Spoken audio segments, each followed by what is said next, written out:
नमस्कार, मैं हूँ अवधेश कुमार। मित्रों, पाकिस्तान ने फिर एक बात भारत को धमकी दी है। पाकिस्तान के सेना प्रमुख जनरल राहिल शरीफ ने फिर कहा है कि अगर भारत ने किसी भी प्रकार की हमारे साथ दुस्साहस किया, युद्ध किया, तो उससे निपटने के लिए हम तैयार हैं और अगर जंग हुआ तो उसे असहनीय नुकसान झेलना पड़ेगा। असहनीय मतलब ऐसा नुकसान होगा जिसको वह सहन नहीं कर पाएगा। राहिल शरीफ कल रावलपिंडी में सैन्य मुख्यालय पर 1965 के भारत पाक जंग की 50वीं साल पूरे होने पर आयोजित कार्यक्रम को संबोधित कर रहे थे। इस मौके पर सरताज अजीज से लेकर के पूर्व सेना के बड़े अधिकारी, सरकार के नेता अधिकारी सब वहां मौजूद थे। उसमें अगर राहिल शरीफ ऐसी बात कहते हैं तो उसका अर्थ काफी गंभीर हो जाता है। अब राहिल का शब्द देखिए, अगर दुश्मन ने कोई भी दुस्साहस किया और उसका आकार और पैमाना चाहे जो भी हो, बड़ा या छोटा, उसे असहनीय कीमत चुकानी पड़ेगी। पाकिस्तान की सशस्त्र सेनाएं हर तरह के बाहरी और आंतरिक दिक्कतों से लड़ने के लिए तैयार हो, चाहे वह पारंपरिक हो अथवा अपारंपरिक, हम तैयार हैं। उन्होंने ये भी कह दिया, एक प्रकार से चेतावनी दे दी कि कश्मीर मुद्दे को ठंडे बस्ते में नहीं डाला जा सकता और दोनों देशों के बीच शांति तभी आ सकती है जब इस मुद्दे का हल हो। उन्होंने ये भी आरोप लगा दिया, हालांकि नाम नहीं लिया, कि अफगानिस्तान की शांति की हमने पूरी कोशिश की लेकिन कुछ विरोधी ताकतों ने हमारे प्रयास को कम कर दिया। ये बिल्कुल स्पष्ट तौर पर भारत की ओर इशारा था कि भारत अफगानिस्तान में अपनी कूटनीति के कारण पाकिस्तान को कमजोर करने की कोशिश कर रहा है। अब प्रश्न ये है कि आखिर एक देश का सेना प्रमुख इस प्रकार की टिप्पणी क्यों कर रहा है? भारत ने तो कहा नहीं है कि हम पाकिस्तान पर हमला करने जा रहे हैं। भारत ने यह भी नहीं कहा है कि हाँ पाकिस्तान से हमारा युद्ध होने वाला है। हाँ, हमारे थल सेना प्रमुख जनरल दलवीर सिंह सुहाग ने जरूर कहा कि जो स्थिति सीमा पर हो रही है उसमें हमको कई त्वरित और छोटे जंग लड़ने पड़ सकते हैं। त्वरित और छोटे का अर्थ है कि जिस प्रकार से आतंकवादी, जिस प्रकार से पाकिस्तानी रेंजर्स लगातार सीज फायर का उल्लंघन करते हैं, इनका घुसपैठ होता है, उनको रोकने के लिए ये नौबत आ सकती है। तो पाकिस्तान का जवाब तो ये होना चाहिए कि हम ऐसी स्थिति नहीं आने देंगे। जनरल दलवीर सिंह सुहाग के बयान में और जनरल राहिल शरीफ के बयान में जमीन और आसमान का अंतर है। एक अगर अपने देश की रक्षा के लिए एक बयान देता है, एक संभावना व्यक्त करता है, तो दूसरे के बयान में धमकी है। पारंपरिक और अपारंपरिक, पारंपरिक का मतलब सशस्त्र, अपारंपरिक का मतलब हो गया न्यूक्लियर अटैक। और ये कोई पहली बार ये न्यूक्लियर की धमकी नहीं आई है। जो पाकिस्तान के रक्षा मंत्री हैं ख्वाजा आसिफ साहब, उन्होंने 8 जुलाई को, जब कि उसके 2 दिन बाद प्रधानमंत्री नवाज शरीफ और भारत के प्रधानमंत्री हमारे नरेंद्र मोदी जी की उफा में ब्रिक्स के बाहर बैठक होनी थी, उसमें यह बयान दिया था कि देश की सुरक्षा के लिए न्यूक्लियर वीपन भी है जिनका उपयोग देश के लिए संकट की स्थिति में किया जा सकता है। उन्होंने कहा कि भारत बलूचिस्तान की शांति को भंग करने वाले तत्वों की मदद कर रहा है। पाकिस्तान भारत के मसले को अंतर्राष्ट्रीय मंचों पर उठाएगा और सेना शत्रु के मंसूबों को विफल कर देने में सक्षम है। अब ये इस प्रकार से ऐसे बयान अगर कोई सेना प्रमुख देता है, कोई रक्षा मंत्री देता है, तो उसको क्या माना जाए? ऐसा देश, और रक्षा मंत्री कोई एक बार नहीं बोले हैं। रक्षा मंत्री अभी कुछ ही दिन पहले 3 सितंबर को ही ये उन्होंने कहा है कि भारत को सबक सिखाया जाएगा। उन्होंने कहा कि भारत 1965 में जिस ढंग से हमने भारत को सबक सिखाया, उनकी सेना लाहौर पर कब्जा करने का सपना देख रही थी, उसको हमने कुचल दिया।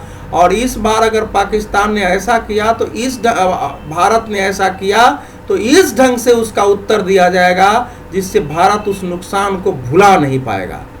अब इस प्रकार का बयान अगर वहाँ के जनरल राहिल शरीफ जो कि सेना प्रमुख है वो देते हैं, वहाँ के रक्षा मंत्री देते हैं, सरताज अजीज साहब ने पहले ही जो वहाँ के नेशनल सिक्योरिटी एडवाइज़र है, प्रधानमंत्री के सलाहकार हैं, वो पहले ही बोल चुके हैं कि भारत ये ना भूले कि पाकिस्तान के पास न्यूक्लियर बम है।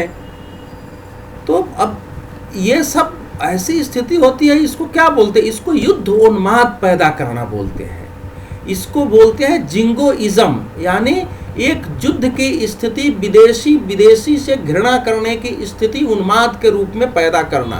प्रश्न यह है कि आखिर इस प्रकार का बयान पाकिस्तान के सेना अधिकारी, रक्षा मंत्री या ऐसे दूसरे बड़े अधिकारी और नेताओं की ओर से क्यों दिया जा रहा है? भारत ने शांति की कोशिश की, नरेंद्र मोदी ने उफा में 10 जुलाई को उनसे बातचीत की, उसमें सहमति हुई, NSA स्तर की वार्ता होनी थी, पाकिस्तान उसमें जबरन कश्मीर मुद्दा को घुसाना शुरू किया, जबकि NSA स्तर की वार्ता में कश्मीर मुद्दा हो ही नहीं सकता था। वो सुरक्षा से संबंधित मुद्दे थे, उसमें आतंकवाद की बात हो सकती थी, उसमें युद्ध विराम की बात हो सकती थी, दोनों देशों के आंतरिक सुरक्षा की बात ही उसमें संभव थी। इसके बावजूद पाकिस्तान ने घुसाने की कोशिश की। तो इसका कारण तलाशना पड़ेगा और यह सोचना पड़ेगा कि फिर भारत इसका कैसे उत्तर दे। पाकिस्तान की परेशानी समझ में आने वाली। एक और अगर वह अपने देश में आतंकवाद से पीड़ित है, जिस आतंकवाद को उसने पाला पोसा, वही आतंकवाद उसको नष्ट करने पर तुला हुआ है। बिल्कुल पश्चिमोत्तर सीमा प्रांत से लेकर के, चाहे खैबर पख्तूनख्वा हो, उत्तरी वजीरिस्तान हो, चाहे फाटा का एरिया हो, वहाँ से लेकर के सिंध, और सिंध से लेकर के बलूचिस्तान, और यहाँ तक अब तो पंजाब में भी अभी पंजाब के गृह मंत्री तक की हत्या लश्कर झांगवी जैसे आतंकवादी संगठन ने कर दी। तो पूरा देश एक प्रकार से उनके द्वारा पल्लवित, पोषित, प्रोत्साहित आतंकवाद के गिरफ्त में आ गया है, जो उन्होंने भारत के लिए जहर पैदा किया। उस जहर का प्रहार, उस जहर का असर अब स्वयं पाकिस्तान में होने लगा है। जिस ज्वालामुखी को उन्होंने भारत में विस्फोट कराना चाहा, वो पाकिस्तान में विस्फोट करा रहा है। और कहा जाता है कि पिछले 10 वर्षों में 60,000 से ज़्यादा पाकिस्तानी लोग मारे जा चुके हैं, 5 से 6,000 वहाँ के सुरक्षा बल मारे जा चुके हैं। ये बहुत बड़ी संख्या होती है। तो पाकिस्तान एक दूसरी स्थिति है कि वहाँ के राजनेताओं की प्रतिष्ठा घट रही है और सेना का वर्चस्व फिर से बढ़ रहा है। पाकिस्तान एक विफल राज्य न भले हो, लेकिन एक विफल राज्य की ओर अक्सर है, जिसका नियंत्रण उसके अनेक क्षेत्रों से हट चुका है। बलूचिस्तान में आज़ादी का संघर्ष चल रहा है, जो खैबर पख्तूनख्वा का इलाका है उसमें अलग अस्थिरता की स्थिति है। कराची में हर दिन लोग मारे जा रहे हैं और शियाओं पर हमले हो रहे हैं, सारे रिकॉर्ड टूट रहे हैं, उसको लोग दूसरा लेबनान कहने लगा है। अमेरिका ने उस पर दबाव बढ़ाया है कि हक्कानी नेटवर्क के खिलाफ आप कार्रवाई करो।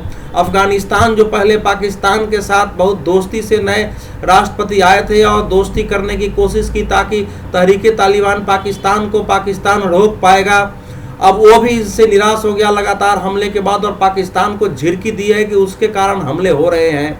अब इसी बीच प्रधानमंत्री नरेंद्र मोदी की कूटनीति ने दक्षेश में उन बिंदुओं पर जहां पाकिस्तान को मतभेद हो सकता था, पाकिस्तान को अलग रख के भी कदम उठाए हैं और ऐसे समझौते हुए हैं, खास करके ट्रांसपोर्टिंग के क्षेत्र में, आवागमन के क्षेत्र में, मोटर वाहन जो यातायात है उसके क्षेत्र में, जो कि पाकिस्तान को नागवार गुजरा है। मुस्लिम देशों में जो संयुक्त अरब अमीरात की प्रधानमंत्री की यात्रा हुई वो बिल्कुल सफल रही, और वहाँ जिस प्रकार से दाऊद इब्राहिम के खिलाफ कार्रवाई हो गई है, वहाँ की सरकार ने दाऊद इब्राहिम और दूसरे आतंकवादी भारत में गतिविधियां चलाने वाले आतंकवादी अंडरवर्ल्ड ग्रुप के खिलाफ एक एजेंसी बना करके जांच शुरू कर दी है, संपत्ति जब्त करना शुरू किया है। उसमें हो सकता है पाकिस्तान की ओर भी सूत्र जाए। तो ये सब पाकिस्तान के कारण है। और जब म्यांमार में भारत ने कार्रवाई की, उस समय से पाकिस्तान की उत्तेजना बढ़ गई है और एक भय है। जो व्यक्ति दोषी होता है उसके अंदर अपने आप भय हो जाता है। पाकिस्तान भारत में आतंकवाद को बढ़ाने का दोषी है। अभी भी पाकिस्तान सरकार भले इनकार करती है, लेकिन युद्ध विराम उल्लंघन इसलिए होता है कि ज़्यादा से ज़्यादा पाकिस्तानियों की घुसपैठ किया जाए, 2 जिंदे पाकिस्तानी आतंकवादी हमारे देश में पकड़े गए हैं, पाकिस्तानी आतंकवादी मारे जा रहे हैं, उससे पाकिस्तान की दुनिया में छवि खराब हो रही है। वो इससे इनकार करने की कोशिश करता है लेकिन दुनिया उसकी मान नहीं रही है। तो ये सारी स्थितियां ऐसी हैं जिसमें पाकिस्तान दुनिया को ये बताने की कोशिश कर रहा है, ये संदेश दे रहा है कि भारत दरअसल युद्धोन्माद पैदा करना चाह रहा है, भारत हम पर हमला करना चाहता है, तो हम अपने देश में जवाब देने के लिए तैयार हैं। और अपने देश के अंदर भी एक भाव पैदा करना कि भारत जो है हमसे युद्ध करना चाहता है, हमला करना चाहता है, ताकि उस भाव के अंदर जो है भारत विरोधी भाव जो पैदा हो, उससे वहां के नेताओं का, वहां की सेना को और एक पूरा सपोर्ट मिले और फिर पाकिस्तान को एक रखने की कोशिश की जाए। क्योंकि पाकिस्तान की पैदाइश ही भारत के विरुद्ध घृणा से हुई है और उस घृणा के को जगाए रखने में ही लगता है कि पाकिस्तान का अस्तित्व है। अब पाकिस्तान 1965 के युद्ध में अपनी विजय की बात कर रहा है। अरे पाकिस्तान की ऐसी बुरी पराजय हुई थी उस युद्ध में कि पाकिस्तान के लोग स्वीकार कर रहे हैं। अभी वहां के एक विद्वान ने भाषण दिया कि पाकिस्तान देश को झूठ न पढ़ाए, पाकिस्तान की उत्पत्ति को 712 ईस्वी से न जोड़े, ये तो 14 अगस्त को इसकी पैदाइश हुई थी। और पाकिस्तान के निर्माण में उन सारे लोगों का, पाकिस्तान के इतिहास में उन सारे लोगों को न भूले जिनका योगदान पाकिस्तान के इतिहास में है, चाहे वो गुरु नानक का हो, गुरु गोविंद सिंह का हो, चाहे वो किसी अनेक लोगों का उसने नाम लिया है। तो पाकिस्तान में भी एक बहस चल रही है कि क्या पाकिस्तान को इस ढंग से होना चाहिए, लेकिन पाकिस्तान एक दबाव में है और एक भय में भी है। अब प्रश्न यह है कि जो देश युद्धोन्माद की अवस्था में है, जो बराबर और सीज फायर का लगातार उल्लंघन कर रहा है, लेकिन अब सीज फायर एक तरफीय नहीं है, अब अगर उल्लंघन करते हैं तो भारत भी उनको मारता है। और इसका परिणाम यह है कि पाकिस्तान को बार बार ये कहना पड़ रहा है कि भारत युद्ध विराम का उल्लंघन कर रहा है। फिर हमारे उप उच्चायुक्त को बुला बुलाकर बार बार पाकिस्तान के विदेश मंत्रालय में ये कहा जाता है कि आपकी सेना युद्ध विराम का उल्लंघन कर रही है, आप उसको रोकिए। तो जाहिर है कि उनके उधर भी मार पड़ी है, जब मार पड़ती है तो परेशानी बढ़ती है। तो अब ये एक तरफा खेल नहीं रहा वो कि वो केवल इधर मारते हैं, इधर से उधर भी मार पड़ रही है। तो इस कारण से पाकिस्तान, इन सब अनेक कारणों से मिलाकर के पाकिस्तान एक स्थिति पैदा करना चाहता है। लेकिन भारत कभी भी युद्ध नहीं चाहता है। लेकिन अगर कोई देश हथियार की भाषा ही समझता है, हथियार का इस्तेमाल करता है, तो भारत उस हथियार के जवाब को हथियार से देने में कभी नहीं हिचकेगा। 1965 के युद्ध में लाल बहादुर शास्त्री उस समय प्रधानमंत्री थे, उन्होंने क्या कहा था कि अगर कोई हथियार की भाषा को समझता है और हथियार इस्तेमाल करता है तो इसका सीधा अर्थ है कि उसका जवाब हथियार से दिया जाए। तो पाकिस्तान अगर ऐसा कुछ करेगा तो हथियार से जवाब दिया जाएगा। लेकिन मैं मानता हूं कि युद्ध दोनों में से किसी देश के हित में नहीं है। लेकिन अगर पाकिस्तान मजबूर करेगा और इस ढंग से लगातार, जैसे आज भी युद्ध विराम का उल्लंघन किया उसने, पूंछ के सेक्टर में 8 से 10 लोग घायल हुए हैं, अगर इस ढंग से लगातार आतंकवादियों की घुसपैठ करा करके हमले कराता रहेगा, युद्ध विराम का उल्लंघन करता रहेगा, भारत पर आरोप लगाएगा कि इसका रौ जो है बलूचिस्तान से लेकर के और वहाँ आतंकवादी गतिविधियां चला रहा है, और बातचीत से मुकर जाएगा, फिर हमारे आतंकवादियों को पकड़ने, उसको सौंपने की कोशिश नहीं करेगा, जो भारत में आतंकवाद के दोषी हैं उनको पकड़ के सजा दिलाने की कोशिश नहीं करेगा, तो आखिर भारत के पास चारा क्या बचेगा।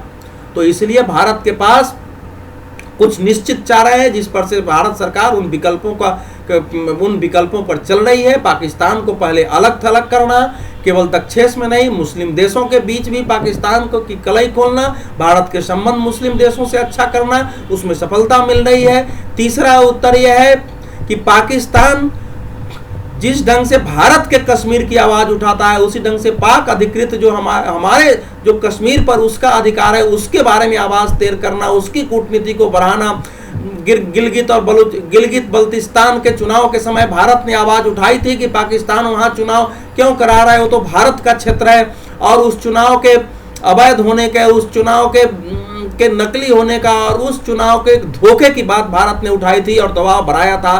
अब हमारे प्रधानमंत्री कार्यालय के मंत्री जितेंद्र सिंह ने फिर कहा है कि भारत के पास तो कश्मीर का एक ही मुद्दा है कि जो पाक अधिकृत कश्मीर है उसको हम कैसे आज़ाद कराइए। एक अच्छी कूटनीति है, इससे पाकिस्तान पर दबाव बढ़ेगा। हमको पाकिस्तान अधिकृत कश्मीर में जो पाकिस्तान के जो वहाँ के लोगों की समस्याएं हैं उनको उठाना, उन पर दबाव बढ़ाना, क्योंकि वहाँ भी आज़ादी के आंदोलन पाकिस्तान से हो रहे हैं, नारे लग रहे हैं, लोग सड़कों पर उतर रहे हैं और भारत को इसका लाभ उठाना चाहिए। दूसरा, जहां अंतर्राष्ट्रीय मंच जहां भी आता है वहां पाकिस्तान को नंगा करने में भारत को नहीं हिचकना चाहिए। तीसरा, भारत को यह बात जरूर उठाना चाहिए कि आखिर एक ऐसा देश जो बार बार, क्योंकि न्यूक्लियर वीपन नाभिकीय जो हथियार हैं जिसको हम आम भाषा में परमाणु हथियार बोलते हैं, युद्ध के लिए नहीं होते हैं, केवल ये दो बार उसका प्रयोग जापान में जो है अमेरिका ने किया था, उसके बाद कभी उसका उपयोग नहीं हुआ। उसकी जो विभीषिका है वो आज तक दुनिया झेल रही है, खासकर जापान को झेलना पड़ रहा है। तो कोई देश बार बार इतना गैर जिम्मेवार हो सकता है कि वो न्यूक्लियर वीपन के अटैक की धमकी दे, जानते हुए कि भारत के पास न्यूक्लियर वीपन भी है। अगर कोई भी चलाएगा तो उसका नुकसान उसे भी झेलना पड़ेगा। लेकिन कोई देश अगर पागलपन और उन्माद की अवस्था में पहुंच जाए तो हमारे पास चारा क्या है इस सुनने के अलावा। इसलिए लेकिन हम तो उन्मादित नहीं हो सकते हैं, हमको विवेक और बुद्धि से ही काम करना है। लेकिन हमारी सेना उनसे दोगुनी हमारे पास सेना है, हमारे पास न हथियार की कमी है न ट्रेनिंग की कमी है। अगर पाकिस्तान दुस्साहस करता है तो पाकिस्तान इस बार नष्ट हो सकता है और उसके कई टुकड़े हो सकते हैं। न भूले कि पाकिस्तान में बलूचिस्तान से लेकर के और पश्चिमोत्तर सीमांत प्रांत में अलगाववादी आंदोलन चल रहे हैं और भारत के लिए बहुत आसान है उन जगहों को तोड़ना। लेकिन पाकिस्तान किसी देश को तोड़ने में विश्वास नहीं करता है। लेकिन पाकिस्तान अगर इस ढंग की हरकत करता रहा तो हमारे पास व्यवस्था हो जाएगी कि हम एक बार 1971 को फिर से दोहराएं। धन्यवाद।